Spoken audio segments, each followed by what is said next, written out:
Okay, alrighty, I'm fading in right now on my camcorder, right? Okay. Can't have that chair there. Okay. So here we are in the middle of July, talking about a mostly wintertime avocation. But you all be ready when fall hits. But I put out sort of a riddle about high school football. Does anybody know what high school football has to do with medium wave DXing? No. Okay. Well, everybody you'll just have to wait and find out, I guess. Longwave is, I think that the technical definition of longwave is really 30 to 300 kilohertz, but for purposes of this talk, it's really anything below the AM broadcast band, which includes non-directional beacons, which I'll show you one here in a minute. I do some DXing of those. Natural radio emissions. There's an experimental band called the Loafer band, 160 to 190 kilohertz. There's Navtex, navigational telex on a couple different frequencies. As most of you know, if you have an atomic clock, it picks up a signal at 60 kilohertz from WWVB. Elsewhere in the world, not around here, not in region 2, but in regions 1 and 3, there's broadcasting from 150 to 280 kilohertz, although that is disappearing very fast. And a ham band is coming soon. There are experimental licenses that are already active in the 472 to 479 range. I think they're going to call it the 600 meter band, but the wavelength is really more like 630 meters. And it is already available in some countries, but not in the US yet. Non-directional beacons are 2 or 3 letters sent slowly in Morse code on an AM carrier, used for aircraft and marine navigation. We'll see if we can pick up GN here, which is one of the Lexington beacons.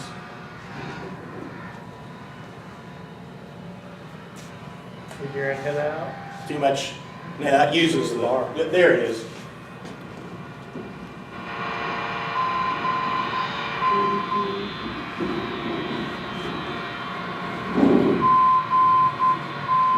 Okay, so it just sends the Morse code letters GN over and over and over again. And it's located I think it's sort of northwest of here.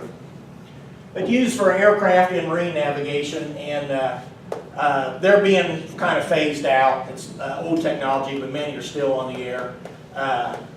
This website here, and by the way, all the websites that I'm going to talk about, I have several copies of a handout that lists all these. But there's still a bunch of these on the air, and if I go to this website and I type in, or come down here to call an ID, and I have to scooch this around a little bit, and I say go. Server not found. Okay. Well, I don't have a connection. Sorry about that. But you get the idea about the website anyhow. Would have told me any call signs that include G and B, G and N. I mean. Now, there's also something that I haven't fooled with yet. Something called the Differential Global Positioning System, DGPS, which is basically, it transmits the GPS location of the beacon. And so if you have the right equipment, you can, when you're listening to a beacon, you know exactly where you are relative to that beacon. And that's in the range of about 285 to 325 kilohertz. Navtex, Wikipedia says, International Automated Direct Printing Service for delivery of navigational and meteorological warnings and forecasts, as well as urgent maritime safety information. And there's there's a number of stations, and there's two frequencies, 490 and 518. And I have a YouTube video up that is listening to, I think the station is N, the call letters are NME in Charleston, South Carolina. And if you go to YouTube and just search on Navtex and KU4A, you can see that. You can see that video. I won't deal with it here. Okay, medium wave is technically speaking 300 to 3,000 kilohertz. But really, when most people talk about medium wave, what they're talking about is the AM broadcast band, which is 530, 1,700 kilohertz. Station spacing in North and South America is 10 kilohertz, 9 kilohertz everywhere else. To know whether a frequency is one of the frequencies used, the sum of the digits is divisible by 9. So in Europe, for example, their frequencies are 531, 540, 549, etc., where ours is 530, 540, 550, 560, 570. This website here is the one that I use most often to help me identify stations. It's run by a broadcast engineer in Ottawa, and when he isn't watching hockey, he's maintaining this website. So I set it up for 1560. So you select your frequency here, and so if you put 1560 in there, you see in alphabetical order by state, you see the call signs, the city, day power, night power, the antenna, non-directional, directional, night, or whatever, format, network slogan, which can change, and then notes. For example, this station here has had at least 4 other call signs in its history. In fact, it looks like it's been WZTQ more than once. How about that? So you're sitting and listening, and you're starting to hear something or other. You come here to try to help you identify what the station might be.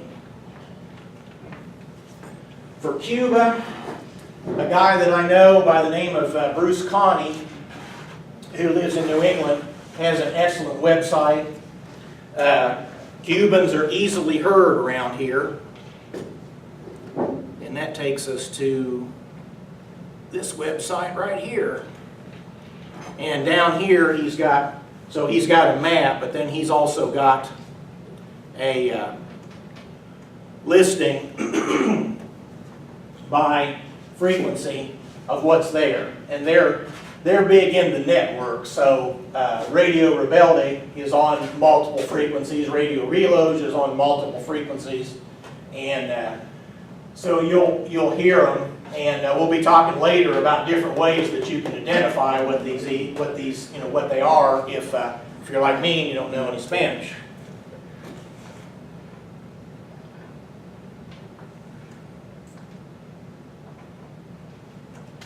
Brad and I have heard a lot of Mexicans, and there's some they're harder to identify than the Cubans, but they leave some interesting clues, which I'll be talking about.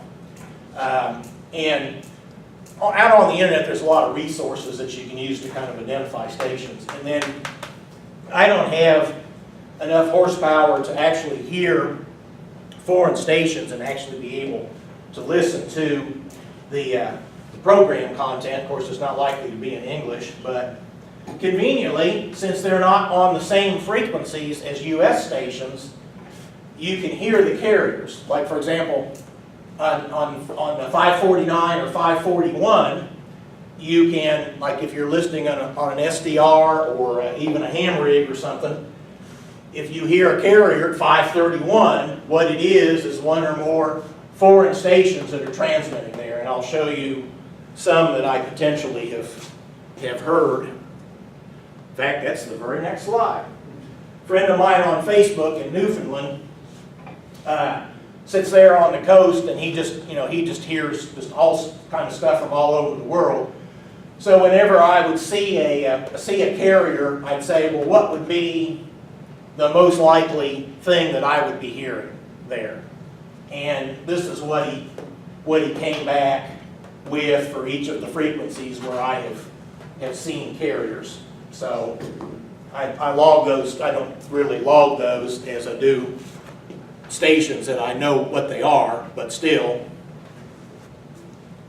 Okay, I want to talk just a little bit about channelization. Don't want to get too far down in the weeds on this, and most of you know this kind of stuff, but there are 4 classes of station, A, B, C, and D, and I'll talk about those in a minute. And then there's channel types. Everybody's heard of clear channels. An example is like WSM and WLW and WHAS. The FCC lists a whole lot more clear channels than what I thought was really the case. For example, I have never considered 940 to be a clear channel, but based upon the way that they allocate frequencies now, they consider all these to be clears. And of course, back in the old days, they really were clear. I mean, that WLW had 700 to itself, at least at night. So clears are easy to log, and then they become pests. And but we'll be talking about ways that you can sometimes hear other things there. Regional channels have Class B and D stations. WVLK and WLAP are both considered regional because they do run 5,000 watts during the day. And these can be really fun channels. The ones around here that I think are the most interesting is really just about anything in the 900s, because we don't have that much in the way of locals. So some of these channels in the 900s, I've got 9 or 10 different stations logged, and that's nothing. The real DXers have much more than that. So there's lots of action on those particular frequencies. Okay, and then the real challenge is the local frequencies, also known as the graveyard frequencies. These 6, each of those will have somewhere around 200 or a little less stations in the U.S.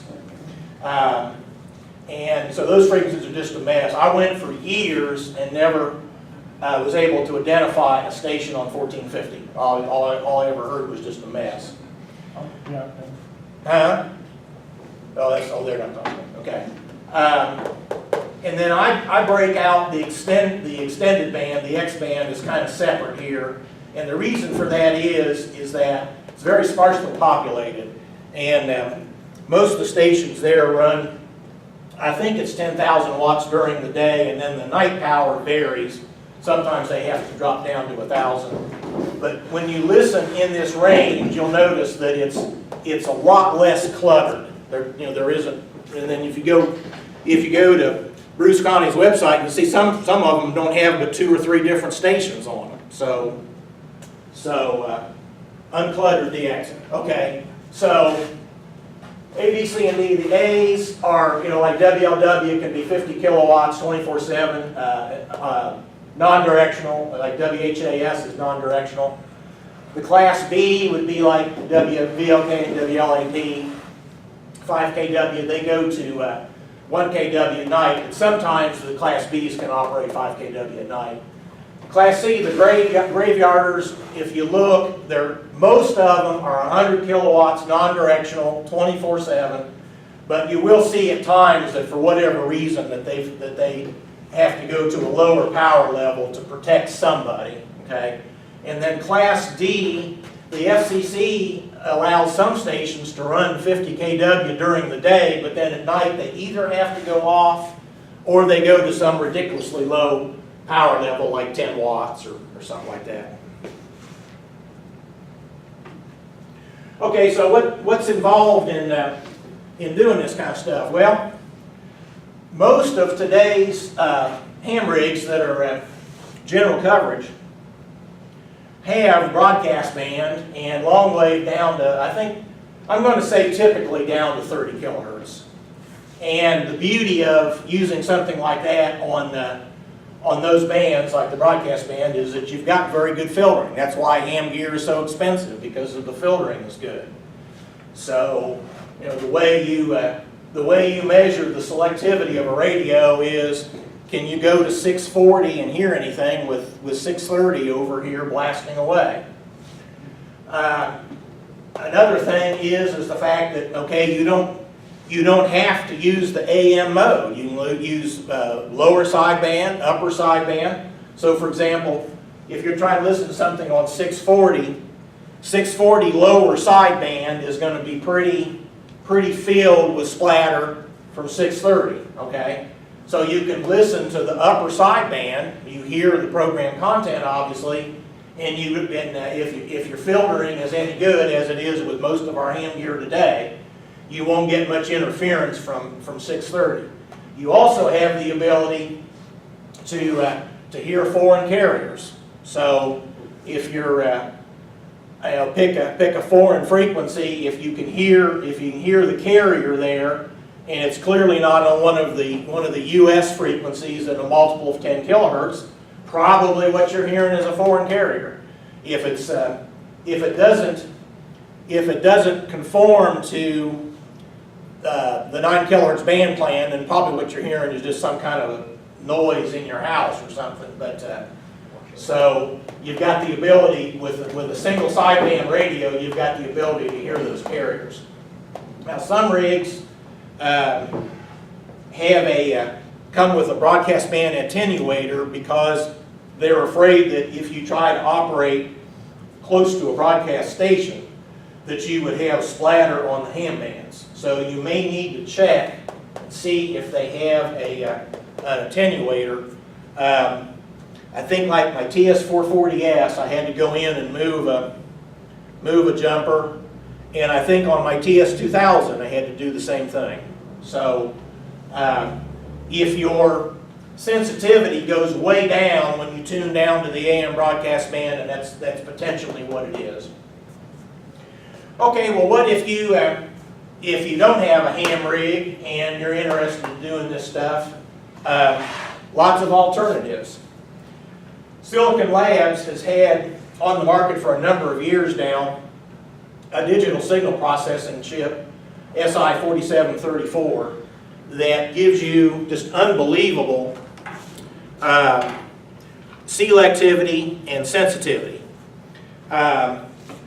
I bought this is a Sony Walkman. I bought this at the Georgetown Ham Fest for $2, and it has this chip in it. Now this particular radio, which doesn't even have a speaker in it, is got very broad analog tuning, so you got a lot of dial backlash. But I could sit there and listen to something on 640 with no problem because of that chip. Another interesting radio, Brad and I bought one of these each a few months back. This is a Texun Chinese radio. Texun has a number of radios on the market. This is the PL380 AM, FM, and shortwave. And it does not happen to receive single sideband, but it is maybe about the best. Now it's got this chip in it, as does a lot of radios like this, but this one might be the current favorite among medium wave DXers right now. Let's see here. Now we got a lot of noise in here, so.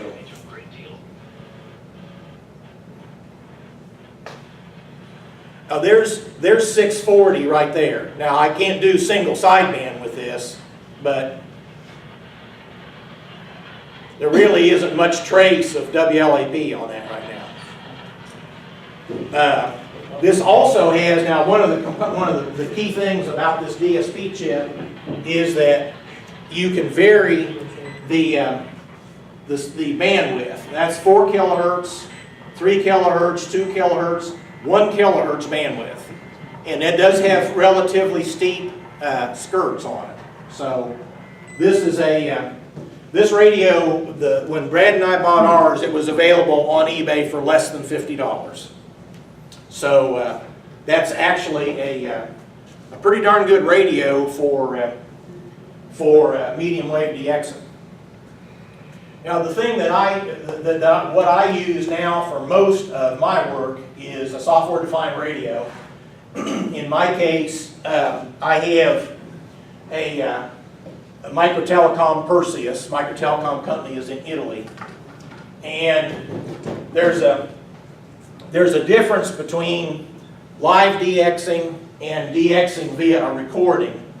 And what I have been doing lately, the last couple of years or so, is I'll record at the top of the hour overnight, and I can record the entire broadcast band at one time. And so typically what I do is we'll record for like 2 minutes at the top of every hour or something like that. So I'll be talking more about this later if we have time. And I've even got a recording that we can play with. Okay, for antennas, if you've got antennas up for HF stuff, you know, dipoles, whatever, play with them and see what happens. You might really be surprised what works. I've got a Mosley TA33 Junior tri-band beam up at 40 feet, and it actually works pretty well. Now, what I'm thinking is that the antenna is actually the shield of the coax, and the beam is kind of like a capacitive hat. Whatever works. I mean, if you got it in the air and it works, use the stupid thing. I also have a ground-mounted Gap Eagle vertical, which is 40 to 10 meters, and it works extremely well. So, you know, again, it may be that the coax, the shield of the coax that feeds it, is the actual antenna. Okay, the ultralights, like what I showed you, both of these radios are considered ultralights. I think the definition of an ultralight is if it'll fit in your pocket. And they have all kinds of competitions and stuff like that to see who can do the best DX. And they have an internal loop stick that has pretty good directivity. But a few years back, a gentleman discovered something called a ferrite sleeve loop antenna, and I said, Brad, why don't you do some work and make one so that I'll have a ferrite sleeve loop antenna. So this is the results of his efforts, and you can come up after the business meeting and have a look at these. But these things here are ferrite bars that go around here. This is built on like a pool noodle kind of a thing. And the original specification indicates what's called Litz wire, L-I-T-Z. This is not Litz wire. This is just some wire that Brad had for experimentation, but it actually makes a pretty good antenna. And making a sacrifice for the cause, he went into his PL380 and disconnected the loop stick and brought out some wires so that he could clip this antenna on. And he further made this little stand, so he puts his PL380 right here, and then he puts his ferrite sleeve loop antenna right there, and then he's got this wooden thing so he can turn it without, you know, the hand capacitance impacting the reception. So he's the expert. If you have any questions, see him after the meeting, and you can come up and see his handiwork. So people have been building these things, and there's a gentleman in Puyallup, Washington, that just seems to be, you know, close to 24/7 experimenting with these things. And there's a Yahoo group that's just ultralight DX, all one word, and that's where he hangs out, and you can get plans for these things. You have to get the ferrite sleeves come out of, was it Latvia or Lithuania or someplace that we ordered those things from. Okay, and then also there's more mundane stuff like this thing here. You can probably buy these at like Best Buy. I know at one point they had. This is a company called Turk, T-E-R-K. And this is just a giant loop antenna. There's a variable capacitor here, and it's marked off for the AM broadcast frequencies. And you can just set it next to a radio and it'll improve reception. You also have a 3.5 millimeter jack on here that you can connect it, hardwire it to a radio. Okay, and then for outside antennas, loops, flags, pennants, delta loops, U's, or however you want to pronounce it. And Bruce Connie has some plans on this page. If we were to scroll down, we'd have to scroll down probably forever. But you can see he's got tons of stuff here about medium wave, DXing, and so forth. And eventually down here, I think that you will see, broadcast, DX, receiving antennas, construction diagrams, and I'll just leave it to those who are interested to take a look at this sometime. But you can see beverage, super loop, corner fed broadband loop, stuff like that. So all kinds of, just like for ham stuff, I mean, there's all kinds of different antennas that you can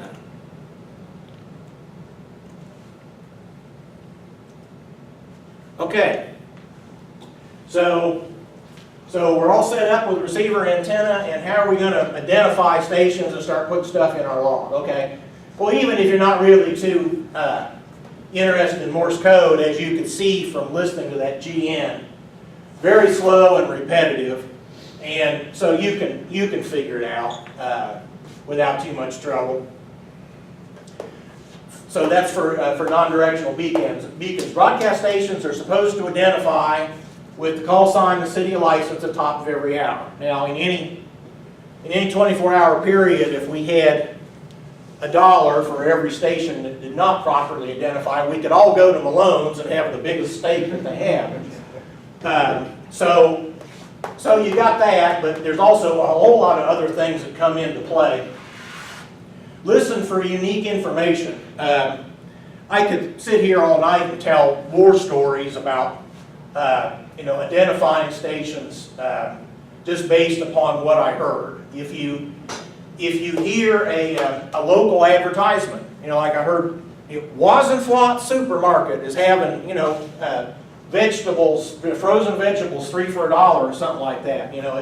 Such and such and such and such a address on such a road. Okay, so you go type that into Google Maps or whatever, and it's in this town, and lo and behold, there's a station on that frequency in that town. And so it's like, as far as my log is concerned, that's a logging. Okay, now a lot of people won't log a station unless they actually hear an ID, but if I hear something that basically gives me pretty much 100% confidence about what I've heard, it goes in my log.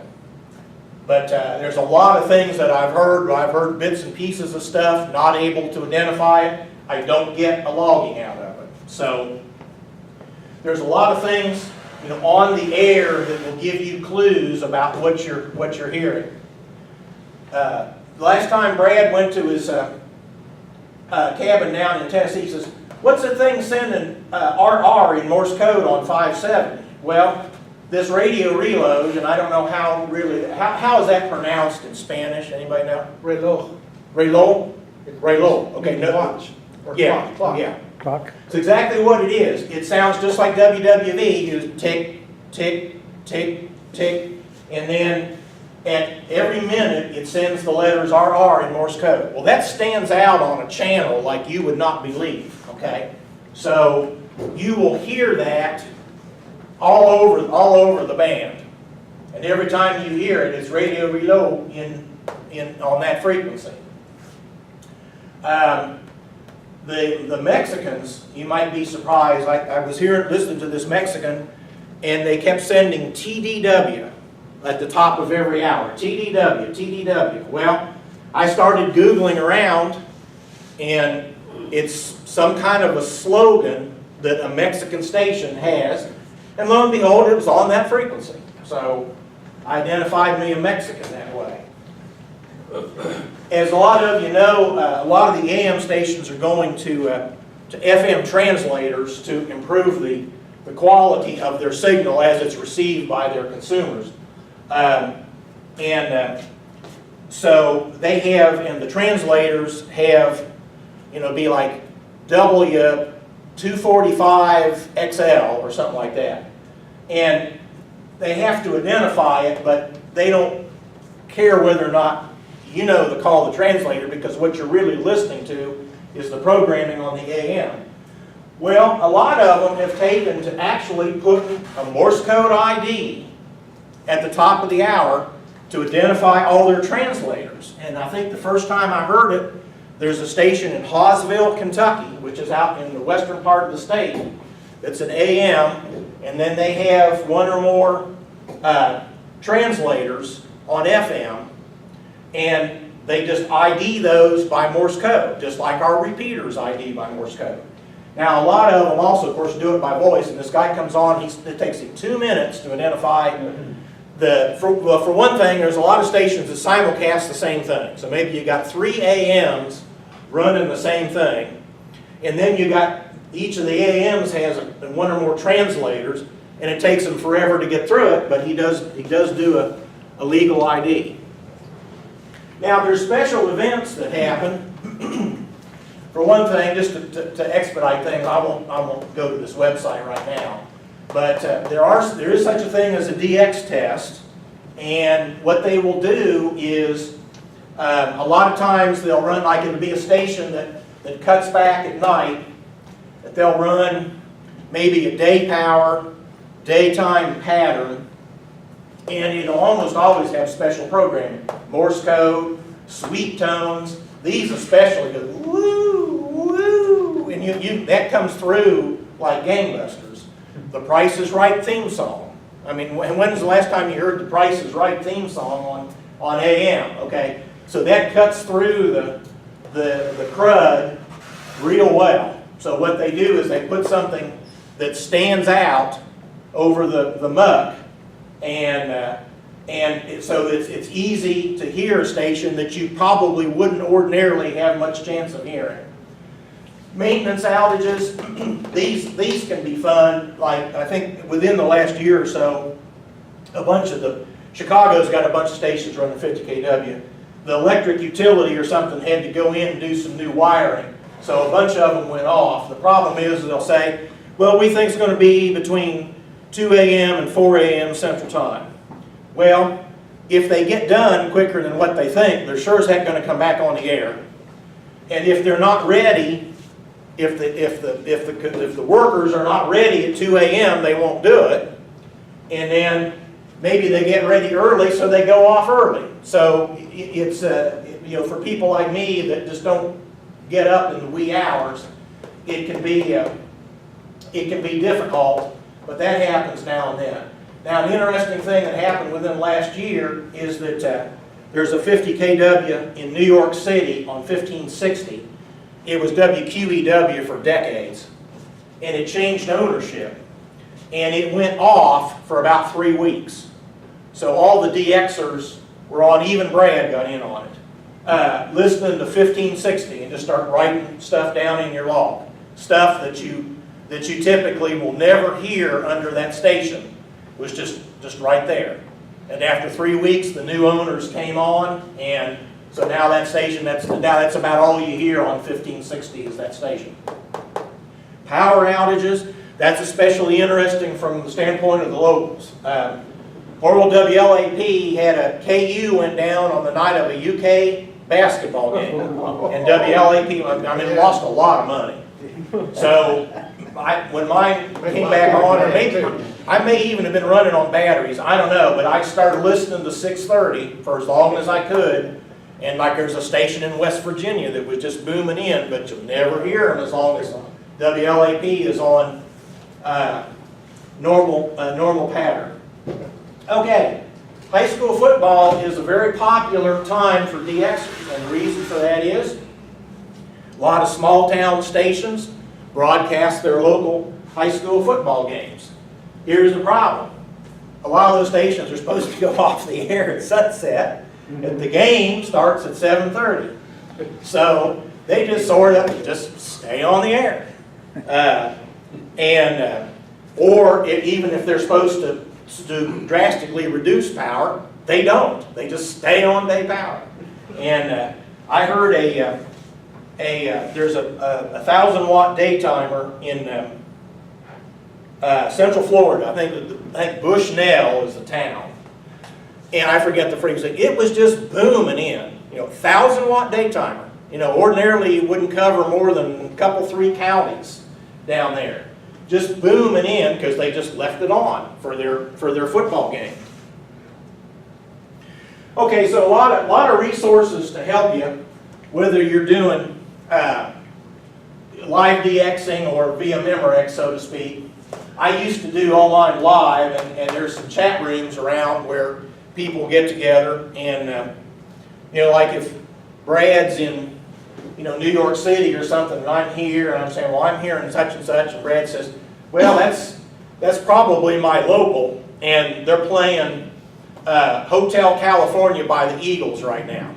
Okay, well, that's good enough for me. I just barely tell that Hotel California is in there.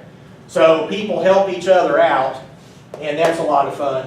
In addition to the websites that I've mentioned, there's plenty out there. This book is fairly expensive, the World Radio TV Handbook, but it would come into play, particularly if you were interested in stations in foreign countries. The United States and Canada is pretty well covered. I look at this a lot for Mexico. The United States is somewhat unique in the fact that the absolute maximum power that an AM station can run is 50 kW. That's not true in the rest of the world. 250 kW, 500 kW. So you have a chance of hearing stuff from elsewhere in the world just because they run so much power. Okay, and Google Maps or Road Atlas, I'm constantly looking at Road Atlas. Somebody's advertising a supermarket in such a town, and lo and behold, 10 miles away from that town is a town that has a station on that frequency. Okay, so got to be able to do that. Google. I'm constantly Googling law firm names. The Dewey, Cheatham and Howe Law Office. And it's like, well, by gosh and by golly, that's in the same town as what's listed as having a station on that frequency. When you're DXing live, don't forget that a lot of radio stations stream their programming right onto the web. Now there's a little delay typically on the website streaming, but it's still, I've identified, been able to pinpoint a lot of stations that way. Unfortunately, a lot of the smaller stations don't do that. All the big ones, of course, pretty much do. That's a big part of their listening audience. So I'm always on saying, well, I wonder if that station might have a stream and that I can compare. Now, those of you that know me well know that I could talk about propagation for days, but I just have one foil about this. Generally, this is a nighttime and wintertime kind of a thing. You'll want to, if you're interested in filling your logbook as much as possible, you will listen some during the day to get your locals. Like, there's a graveyarder down in Danville, and there's a little station in Paris, and a little station in Harrodsburg, and they can actually get swamped at night by stations coming in via skip. So you'll want to get your locals knocked down. There's a bunch of them in Louisville that can be heard. Sunrise, sunset, you can get some stuff. The gray line, applies with this. But anyhow, the D layer of the ionosphere is present during the daylight hours, and that absorbs everything in the low frequency ranges anyway, and that's why there really isn't much propagation or skip of AM. But then at night that goes away, and long-wave, medium-wave signals are so low in frequency that the E layer and the F layer refract them with no problem. So at night, you will typically hear multiple stations heard on most frequencies. DXers call that muck. It's just, just this constant background, especially the graveyarders. I mean, you just, goodness knows how many stations you're actually hearing. Now, there's some anomalies, geomagnetic disturbances. If you hear people talking about auroras and high K indexes and stuff like that, that attenuates paths to the north. So a lot of times the big guns in New York City and Chicago might be severely reduced in strength. If you get into like a chat room with some Canadians, they'll say, I just turn my radio off and watch TV. I don't hear a thing. Those guys up there, a bad geomagnetic disturbance just completely wipes them out, okay? In our case here, we don't have that, but it means that the southern stations have a relative advantage over the northern stations. And then around the winter solstice, sometimes you will have daytime skywave. The D layer is weak. I was sitting one time back when I was still working, I was working from home, and I had dialed up one of the big stations in Philadelphia that you ordinarily would only hear at night. And like at 11 o'clock in the morning, it was still just booming in, but it was close to, the sun is so low in the sky, close to the winter solstice, the D layer just wasn't very strong. And that can vary from day to day. Okay, so what's going to get in your way from doing this? Well, this little 5-letter word does more to kill you, and it's only getting worse as our houses and neighborhoods fill up with things that just generate noise. I have something that that comes on for about 20 seconds every couple of minutes or something, and I haven't been able to isolate it. So if it's right at the top of the hour, I don't usually log much. So sort of natural stuff, and then you've got what the politicians did to us with IBOC, in-band on-channel, which is the simultaneous analog and digital transmission of the big guns, WHAS and WLW. They just basically said, well, you can just, instead of being 10 kilohertz wide, you can just now be 30 kilohertz wide. And what you will hear is IBOC interference is pretty easy to spot once you get used to it. It's just a really loud white noise. And what you'll notice is, for example, for WLW, it's not the 690 upper sideband, it's actually 690 lower sideband that's the most impacted, and 710 upper sideband. So it actually can extend further, I believe. I was driving through Louisville one time in the fall, and I was trying to listen to the LSU Florida football game on WWL on 870, and when I got really close to WHAS, which is on the east side of Louisville, I had IBOC hash from them on 870. That's 3 channels. That's 3 channels removed. Now that wouldn't, it wasn't very strong, but it's just really unfortunate that that's happened. But it's an attempt, one of many attempts to save the AM band. Okay. And then Murphy's Law of AM DXing, a station will fade just as it gives us ID or gets ready to give you some important clue. Okay. So what do I have? All right, I haven't been doing NDVs very long, but I do have 41 of them, and the best one I've heard probably is San Juan. I've got 556 AM stations in log. The big guns are over 1,000. Some of them have 2,000 stations logged from a particular place.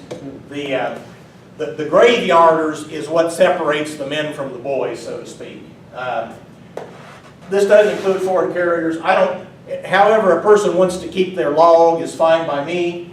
A lot of people, if a station changes their call sign and they hear it again, they log it as a new one. I don't do that. I just basically count There's a transmitter on 1090 in Podunk. Once it goes in the log, it doesn't matter how many times they change their call sign, or even operating parameters. They're allowed to, if they increase power, decrease power, whatever. It's, Podunk on 1090 is what's in the log, and they only count it once. Okay, the Cubans will be on, each Cuban network will typically be on multiple frequencies, so I log them on each one I hear. Today, what I mostly do is Perseus recordings with an omnidirectional outside antenna. But for example, when I was doing the 1560, I just use one of my ham rigs. And my next project is to think about a directional outside antenna. We're getting close to the end because we're about 45 minutes into this. Okay, so here is the Microtelecom Perseus, and this is produced by Microtelecom of Italy, and you can make recordings with this and then play them back later, okay? So after the business meeting, if enough people want to stick around, we can, I'll see if this is an old XP computer, and it takes a lot of horsepower to run these recordings and stuff, but we'll give it a try. So thank you very much, and what I'm going to do is after the business meeting, I've got handouts if you want them, and I'll take questions then, but it's already 8:15. So. You log them, do you send off and ask for QSL? QSL cards, I do not do that. Some people do though. Some people do, but I don't. All right.